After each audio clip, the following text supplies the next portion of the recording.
Hey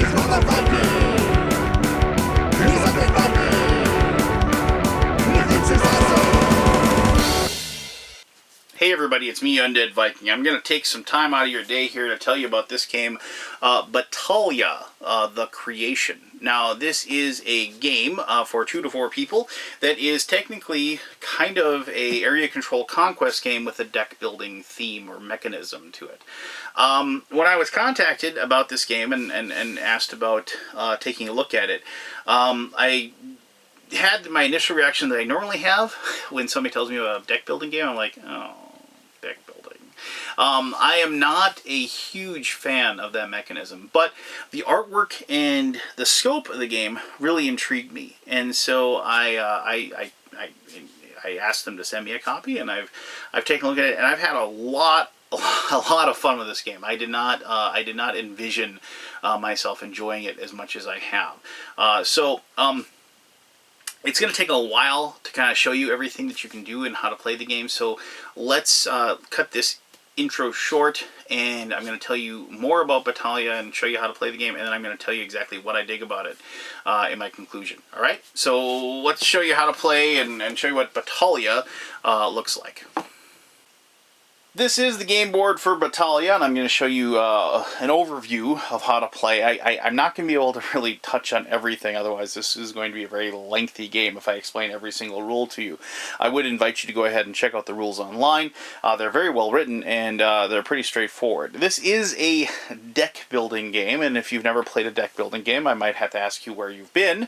But if you never have, the whole premise of the game is that you start off with a small deck of cards. In this case, you have 10, and the cards are those square shapes that you see out there. You start off with 10 cards, and you will then use those cards to purchase other cards and strengthen your deck. And then what you do is you draw 6 cards out of your hand of cards. You will then use those 6 cards to do something, whatever actions you're going to take in that turn.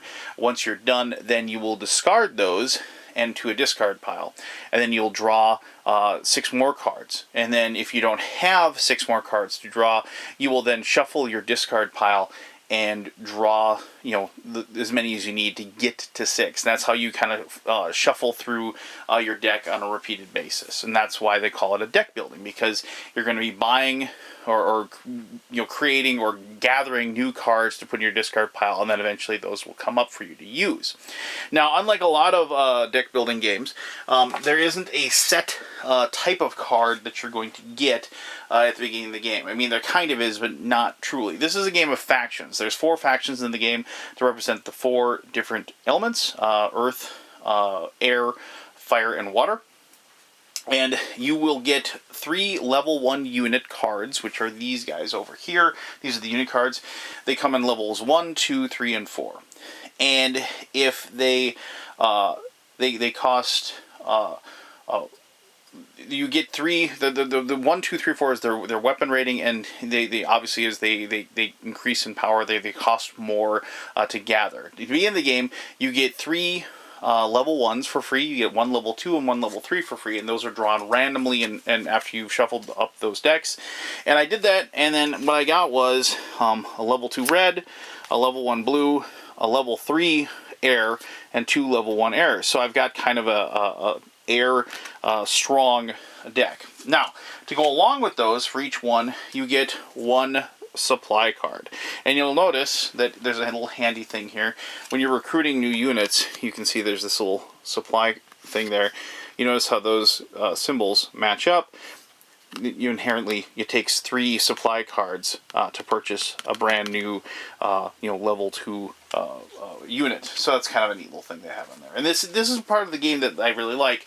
The game has all those little touches and things on there to help you understand at a glance what you can or can't do on a turn. So the whole goal of the game is to create and hold cities, because cities are your victory points. You can notice there's 4 cities that each have a level 1 marker on them, and that's the most basic level of city. And there's these 4 that have a gray 4 on them, and that is a neutral city that you have to actually attack and take over. And once you do, then you can claim it as your own. your victory points are always going to be equal to the level of your cities and the number of them. So everybody starts out with, they have 1 victory point. If they were to take one of these, then they'd have 5, and so on and so forth. In the middle, you have a ruins. That can't ever be taken. It has a strength of 8. If you successfully attack it, you get to claim a great artifact, which is one of these cards over here. And they have a variable powers. You know, they have things like, you know, this big giant sword that's really good in combat and things like that. And when you take that over, you just get to claim one of those cards. So on your turn, you draw the 6 cards, and you're going to be doing something with those 6 cards. You're going to be building roads, which you're going to use to create paths to other cities. You're going to be building cities. Obviously, you're building cities so you can create them and then populate them with your tokens to show that they're yours, and then increase your victory points as well. And you're going to be purchasing units, to strengthen both your attack, and so you have other things. And you're going to be buying artifacts, and artifacts are like the cards that allow you to kind of modify and change things as the game goes on. I'm going to go over each of those things, give you an overview of each of those in turn, so you can kind of have an idea of what you can do during the game. Now, the game continues until either every single spot on the board has been covered by either a road, a city, or the area has been blocked off because the roads have been placed in such a way that you can't ever reach that location, or until somebody builds their 5th city and gets it to level 4. And then that usually signifies they're going to win because they're going to have a lot of victory points. Namely 20 if they have 5 level 4 cities. So there is no like set number. We're going to play this for 10 rounds and whoever wins. There's a definitive ending, and that can be reached at a different speed depending on how fast the game is played. So on your turn, you're going to do several. As long as you have cards, you get to do several different things. Now, the big thing about this game is you might be wondering, well, is fire more powerful than earth or water or whatever? No, the big thing is that the more singular of faction your deck is, the more efficient you're going to be at getting through all of those cards. The very basic tenet of the game is that if you have 3 or more of the same faction, you have what's called a cohort. And what you do then is you show that to everybody else playing, and then you get to draw extra cards out of your deck. The cards that you haven't had access to. If you have 3, you get to draw 1 more card. If you have 4, you get to draw 2, 5, 3, and then 6. If you have all 6, then you get to draw 4 more cards. And so you can see where that's powerful because you're getting access to more things. There's a way for you to actually put cards to the side during turns, either what's called an ambush, which you're actually sacrificing a card forever to put a card down that you can draw at next turn. Up to 3 cards you can do that in a single turn. Or there's like an artifact called a tent that allows you to save a card until later. You can't use those for your cohorts, though. It's important to note. So you can... to purchase cards, to add cards to your deck, is pretty simple. As you just have, like, if you want to, get a new level 1 unit, which is called a Freeman, or level 2 Chief, level 3 a Priest, or level 4 Lord, you have to show that you have a certain number of supply cards equal to the cost of the unit. And you have to take the card that's on the top of the deck. You can't dig through and find one. So, this is a Freeman, and this is obviously an Earth Freeman, level 1 combat value, and he costs 2 supply cards. And then, like a Lord, like this level 4 Lord,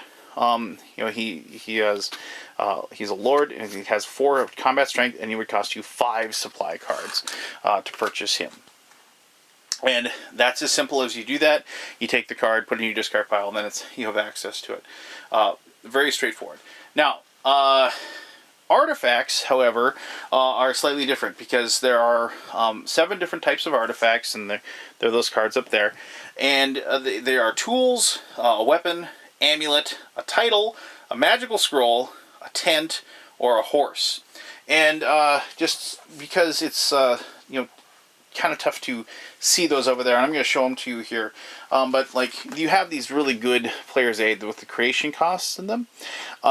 So you actually have like here. So like this is a tool, and so you need to discard 3 Fremen to show 3 Fremen, and then you can actually then purchase a tool. To get a sword or a weapon, technically, you have to get rid of a chief with the chief symbol, and then 2 Fremen. An amulet is a priest and 2 Fremen. A title is a lord and 2 Fremen. A magical scroll is a Fremen, a chief, and a priest. A tent is a chief, Fremen, and a supply card. And finally, a horse is a chief and 2 supply cards. So I like how they divvy it up so like it isn't just like, oh, I'm just gonna have like lords, or I'm just gonna have Fremen to add to my deck. You have to, if you want certain other artifact cards, you have to you have to take other units, if you will. And so you know, and the different units will do different things, obviously. Or I'm sorry, different units. The different artifacts will do different things, obviously. Tools. Here, I'll actually grab these so you can see them. Well, actually, here, I'll just grab this one. This is a weapon. A weapon has a strength value of 1. So if you're in combat, if you put this card down, it adds 1 to the combat value of your units that are fighting. And you have to have a weapon if you want to have a battle. Later on you'll get these heroes out on the board, and these are important. And the heroes represent like the people that are leading your armies. These are really cool minis too. I'll show those to you here in just a second. They have to be on the same spot, either as like another city, or be on there's no roads here, but you have to be on the same spot as another hero, and then you can engage a battle. But the only way you can actually engage a battle, just running into them doesn't do enough.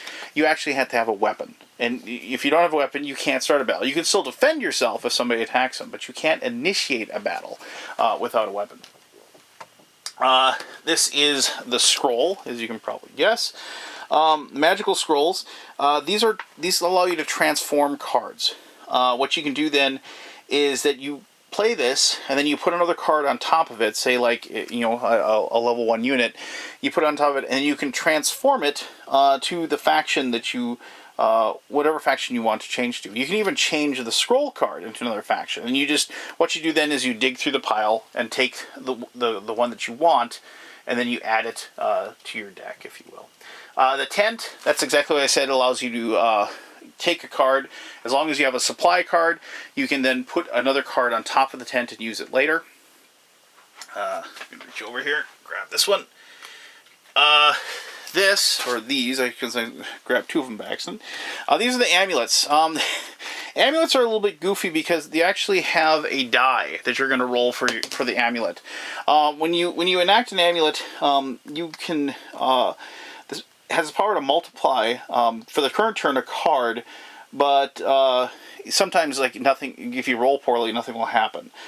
So if you roll a 1, nothing happens. Roll a 2, the card placed on top of the amulet is doubled for the turn. It's worth basically 2 of the same card. A 3, it's tripled. If a player rolls a 4, the card placed on top of the amulet is deployed. You can put it in ambush. You have to do that. You can't not do it. If you roll a 5, like I just did, the card goes on top of the amulet, is directly discarded, and goes to and you have to get rid of it. It's discarded immediately. Then that's bad luck, obviously. And then if you roll a 6, the card placed on top of the amulet can be used as a joker card, meaning that it can be used as any type of unit. So the amulet is a fun card. It's a little bit goofy, but because of its randomness. But I have friends that really like the rolling dice, and so they like that. Here, I'm just gonna grab one of these each really quick, just so you can see them, and then we'll move forward. Now, as I said, you're always going to be taking the top card off the decks on those.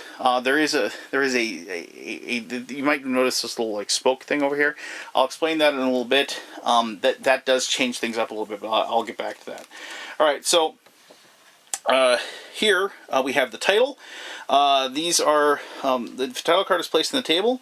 The card on the unit on top of it is then upgraded. So if you place a chief, then you move up to a priest, and you take it of the same faction when you do that. A tool is very useful. It's basically used for building roads and cities, and it counts the same as 2 Fremen. So you can replace them. It can't be used in battle. You can't say, well, this is worth 2 Fremen in battle. But basically, you can use this instead of having 2 of those level 1 units. And later on, when you upgrade your units and they're better, the tools are very useful because you're not going to have a lot of level 1 units later on, usually. And finally, the horse. The horse allows you to move 3 spaces. Normally, if you want to move your heroes around, you have to discard a supply card to show it moving. But if you have a horse, you can move it up to 3 spaces. And also, if you get attacked and you don't want to have your hero killed, you can expend a horse and let the hero escape of the battle. And so, because heroes, to get them on the board, it does cost you cards, and if they get killed, you can bring them back, but once again, it costs cards to bring them back. So that's what the different artifacts are able to do. So you can also, as I said, you can hire heroes and move heroes. I just explained that. But you can upgrade cities and build roads. Building roads and upgrading cities is, once again, fairly straightforward. You can see here, to build a city, level 1 city, it costs 3 Fremen. To build a level 2 city, just outright, 3 chiefs, 3 priests, and 3 lords to build a level 4. And then if you want to build a road, the roads come in, and you might not be able to see it, but the roads come in several different ways. They're either four ways, 3 ways, a curve, or a straight. To build a straight, it costs a Fremen and a supply. A curve is a Fremen and a supply. And then 3-spot or a 4-spot junction is 2 Fremen and a supply, and then the same as that there. To just flat out, instead of building the city straight up, you can upgrade a city as well that you control. So it's just 1 less. So to go to level 2, instead of its 3 chiefs, it's 2 chiefs, 2 priests, and 2 lords, just to upgrade it slowly. And that is obviously the easier way to do it, but it's you have to then go, usually it takes several turns instead of just getting it outright. And finally, like the hero cost for just summoning hero is 1 weapon and 2 supply to get one of your heroes onto the board. So that's what you'll be doing as far as that's concerned. As far as both summoning the heroes and then moving them, as I said, you can use a supply to move them 1 space. So other than that, the only really thing I haven't touched on is battle. Now, so if you have, say, a unit that goes into a spot that has a city, or in this case the ruins, you have to have a weapon, and you show the weapon artifact that you're going to attack, and then you discard unit cards with the powers, and then until you show that you have enough battle strength to exceed the defense of the spot that you're attacking. Now, in this case, it would be 8 for the ruins. One of these neutral cities would be a 4, and then if you're attacking somebody else's city, they have like a defense, 1, 2, 3, or 4, depending on how big their city has been built at that point.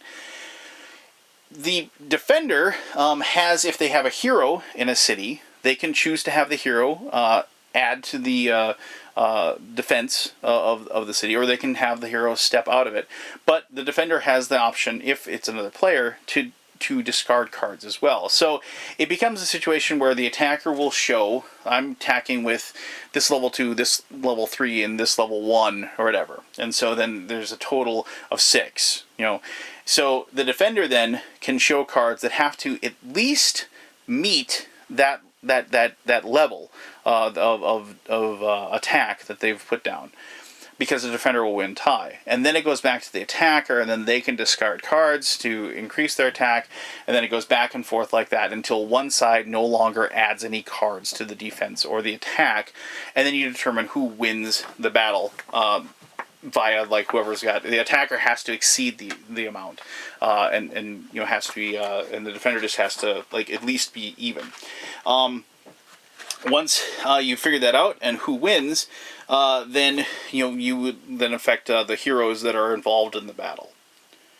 Now remember, the defender has the right to retreat in the battle, to save their hero, but he has to do it immediately after the first cards of the attacker are placed. You can't do it later on in battle. You can't wait until like 3 or 4 times that people have been adding cards back and forth, then decide that you're going to run at that point.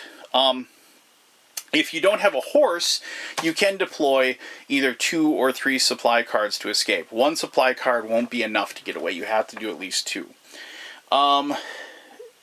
So after the battle, if you lose, obviously, then you will...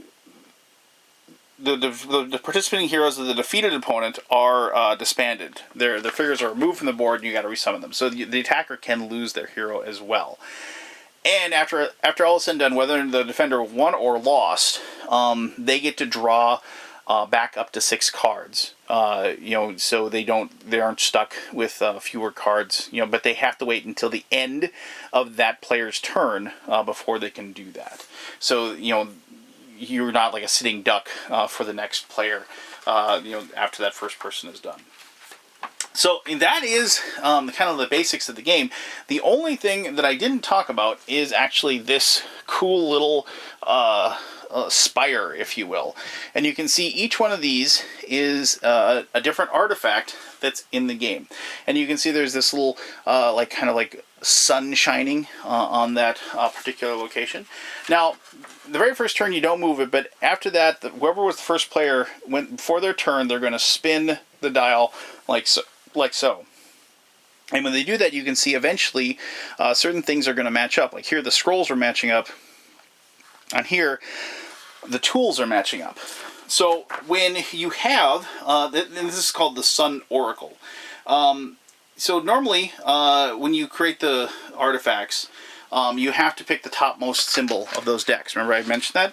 But when they match up, you're allowed to dig through the deck and find one of a faction that you want. And remember, the more cards you have of your faction, the more cohorts you're going to get, and that's why you're going to want to do that. So that is the bonus. So like the first round, it's going to be tool. And then the next one, it's going to be a scroll. And then the next one, it is the sword, and so on and so forth. And that's going to continue on throughout the game.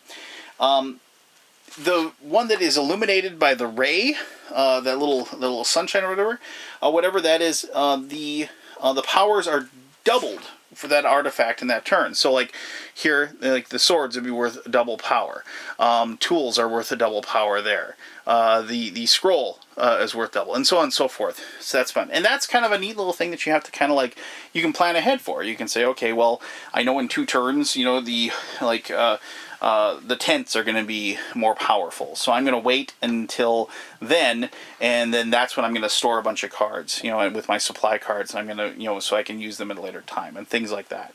And so that's kind of a neat little fun way to keep time, and also it kind of keeps you on your toes as well. This is a game of a lot of thinking, if you will. There really isn't a way to thin your deck other than putting your cards into ambush, because that costs you a card to actually do it. And so, but that's actually really helpful as well. So you can thin your deck out of, the units that you no longer need, or even supply cards that you no longer need. Because remember, you're collecting a supply card every single time that you summon a unit. You're going to be getting lots of those. And so it's one of those things where it's kind of neat that that's the only way you can really do that.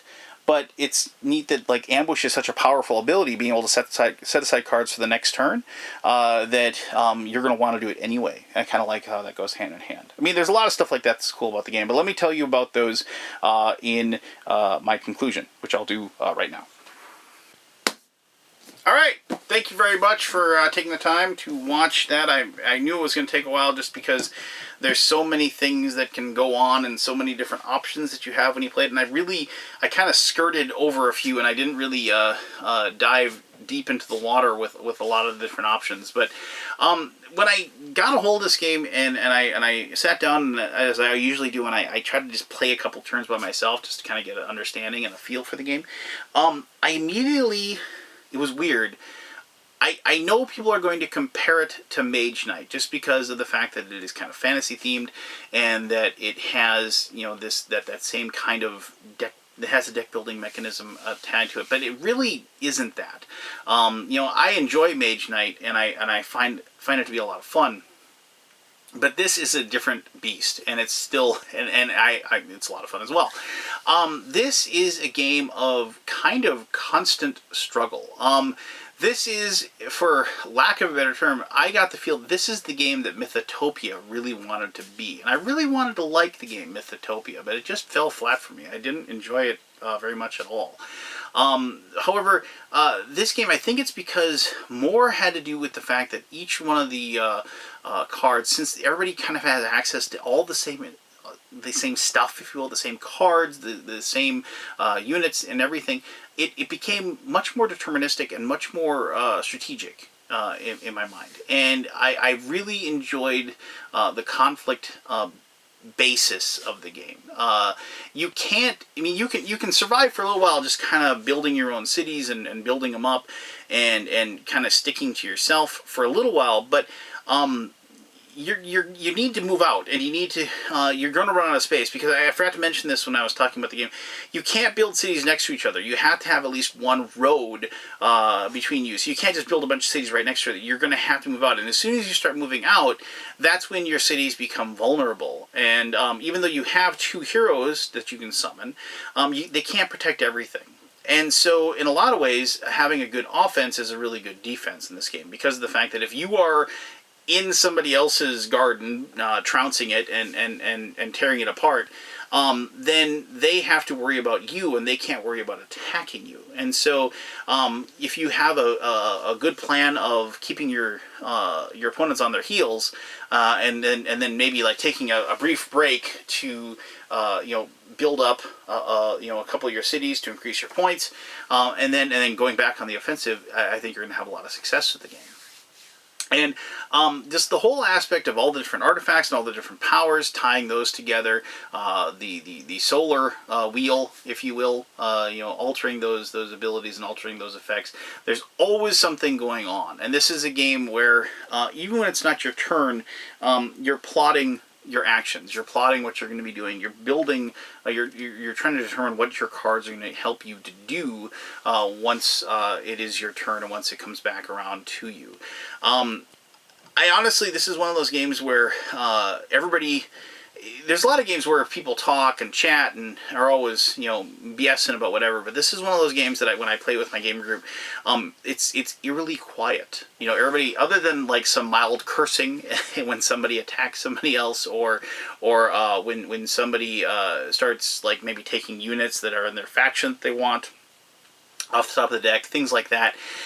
It's one of those very quiet, contemplative, strategic games that I really enjoy.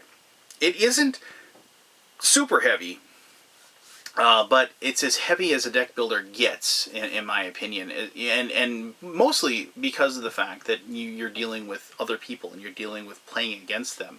And there's so much about the game that I just really enjoy. I enjoy the conflict. I enjoy the fact that it doesn't have a set number of turns. You can actually start building garbage roads on the board for no other reason other than just trying to speed up towards the end of the game. All kinds of different avenues of and possibilities for that for abound in the game, and I find it to be different and challenging each time that we had to hit the table. So I guess if you like deck building games, I think you're going to like this game a lot. If you like deck building games where you're actually not just tending your own garden and you're actually moving out and attacking other people and trying to exert your force and exert your will on them, I think you're going to enjoy the game a lot. And I think anybody that is looking for that semi-heavy, medium-heavy conflict game, I think it's something they want to look at as well. I mentioned that I wanted to show you these figures. These are obviously like kind of 3D printed resin. I can tell that it isn't but they are absolutely beautiful. They could have just used little like round discs for these different units, these different heroes, if you will. But this definitely makes the game pop. I do like the guy riding the bear. It's pretty awesome. But as one of my friends said, it makes me feel like I'm playing Heroes of Might and Magic, which I didn't realize until they actually said it out loud. I was like, it is. It's like kind of deck building Heroes of Might and Magic, if you will, which is kind of a neat idea if you think about it for a little bit. But yeah, so there you go. So that was Battalia. If you have any questions about the game, please ask. I'd love to hear about it. And I can maybe help you out and explain the game if there's anything that you aren't following or want to know more about. As always, I greatly appreciate you taking the time to watch this lengthy video. And until next time, this is Undead Viking telling you to have yourself one heck of an awesome day. All right, bye-bye.